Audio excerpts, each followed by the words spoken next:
My name is H.A. Goodman, and I'm an author, columnist, and journalist. Hit subscribe right now. Not many places on YouTube will give you analysis from the vantage point of somebody who used to be part of a cult called the left, the American left. It is such groupthink and such cult-like mentality. It's unbelievable. Thank God I'm a Trump supporter. Thank God. When you have Bernie Sanders essentially defending Debbie Wasserman Schultz 2 years after she cheated him, and that was a big to do with Russia allegedly hacking the DNC to inform everyone Bernie Sanders was cheated.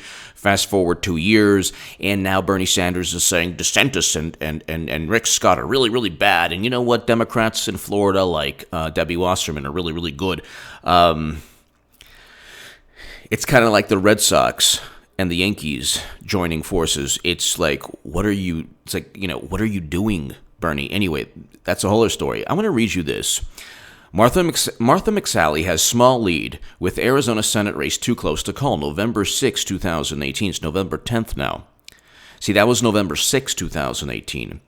She had a 15,000 vote lead. That's not really too close to call. 15,000 vote lead. And just coincidentally, there were 400,000 votes not counted. Now, Arizona and Florida have a large percentage of their early vote as the overall vote. Arizona, I think it's around 75% from what I remember. It's definitely over 70% of the actual vote, because most people in Arizona vote early.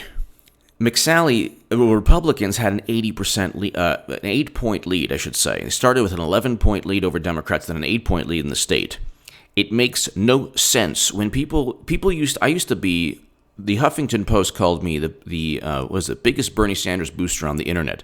I wrote 100 articles in the Hill, the Huffington Post, and Salon, saying that Bernie was infinitely better than Clinton, and that Clinton would lose to Trump. I was very clear in that Clinton would lose to Trump, and she lost, and I was right about that.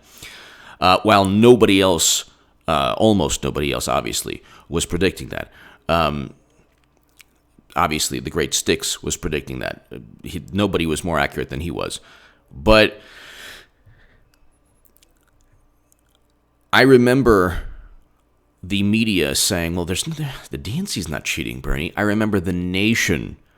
I remember liberal most progressive journalists saying that nobody was cheating, Bernie. The DNC wasn't cheating anyone. The DNC, where's the evidence? Where's the evidence of cheating? You don't have to have vote stuffing as the only evidence of cheating.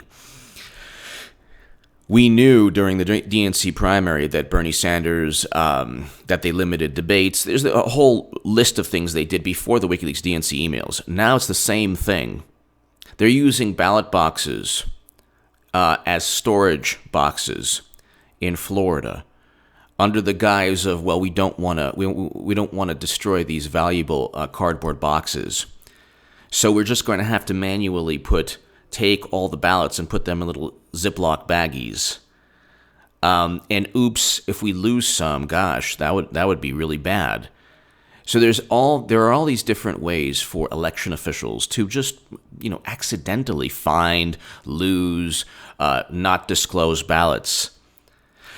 If you hide behind that type of insane, inefficient, almost naively inefficient protocol, you gotta wonder, do you think if a place is known for cheating, like the Broward County officials are known for cheating, you think they're doing it by design? This is just the DNC primary on a national scale. Now, I have no idea. So 15,000 votes. This is the Phoenix New Times. Fast forward now. Mcsally had a 15,000 vote lead. She's now down 20,000 votes.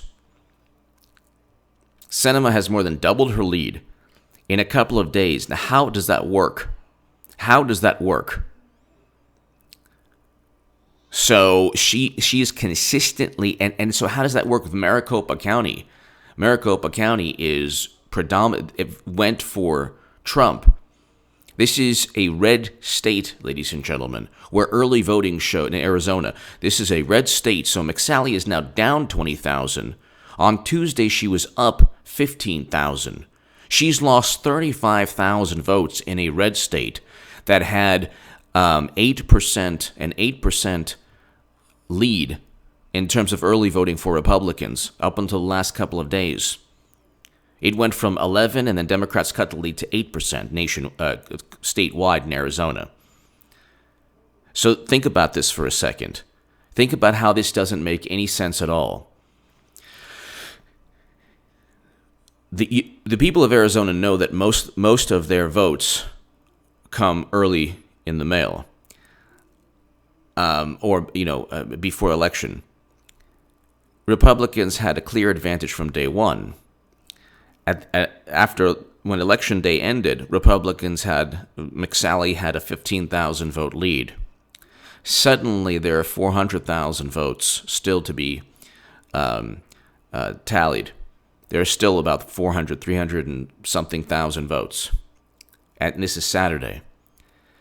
The lead goes from 20,000 miraculously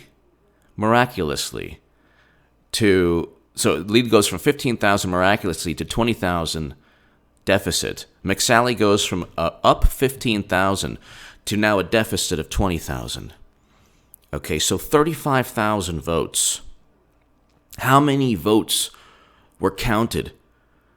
Because there wasn't that. This was, if anything, a razor close race.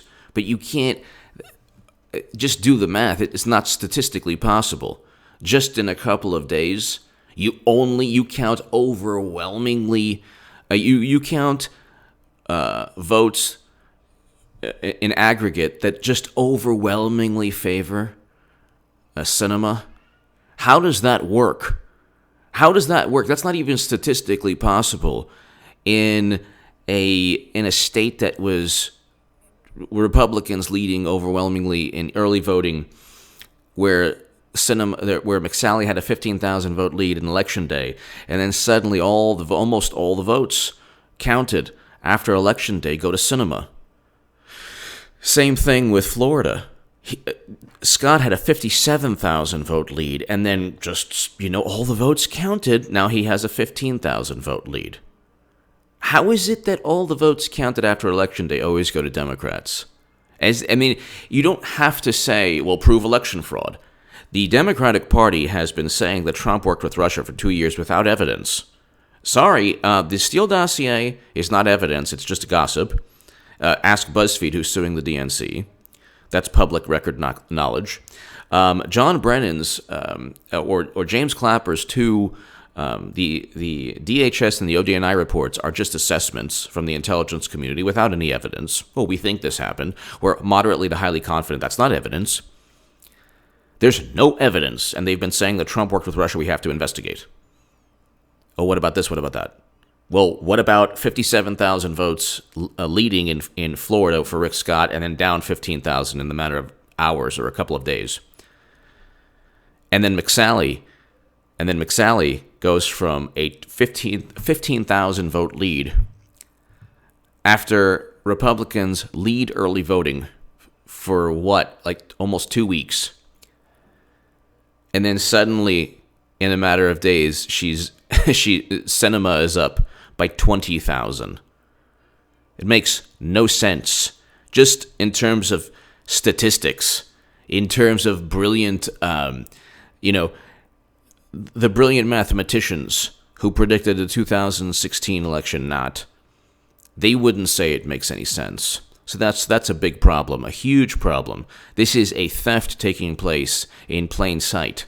And if they have to engage in yet another election, they should do so in Arizona.